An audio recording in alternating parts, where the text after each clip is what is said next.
Questo è il tracciato della 71esima edizione della Popolarissima, la tradizionale gara ciclistica trevigiana entrata ormai nella storia del ciclismo nazionale dilettantistico, organizzata dalla gloriosa Unione Ciclisti Trevigiani. La gara, riservata ai dilettanti di prima e seconda, è stata presentata questa mattina presso il ristorante Al Galletto dal cavalier Giovanni Pinarello, presidente dell'Unione Ciclisti Trevigiani. Il percorso si articolerà nei comuni di Paese, Ponzano Veneto, Villorba e naturalmente di Treviso, da dove il circuito prenderà il via in strada ovest, all'altezza della ditta Lavi che ha sponsorizzato la manifestazione.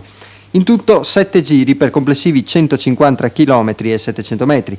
Una manifestazione sicuramente di altissimo livello che più volte la società trevigiana ha chiesto alla federazione di rincludere nel calendario delle gare nazionali. Ciò è stato ripetuto anche stamane dal presidente onorario e fondatore della Trevigiani, cavalier Gino Fregonese, al presidente del settore tecnico della federazione, Raffaele Carlesso. Particolarmente sensibili all'appuntamento si sono dimostrati anche l'onorevole Lino Armellin, che ha indicato nella scuola la fonte primaria di ogni movimento sportivo, e dell'assessore allo sport per il comune di Treviso, Vittorio Zanini, con ampi riferimenti al nascituro velodromo. Presente anche il comandante dei Vigili del Fuoco, ingegner Pallone, che ha presentato in anteprima l'appuntamento nazionale riservato ai ciclisti del Corpo Nazionale dei Pompieri, che si terrà in giugno nella nostra città. Ritornando alla Popolarissima, ricordiamone la data. Essa si terrà il prossimo 20 aprile con partenza ufficiosa da Porta San Tommaso.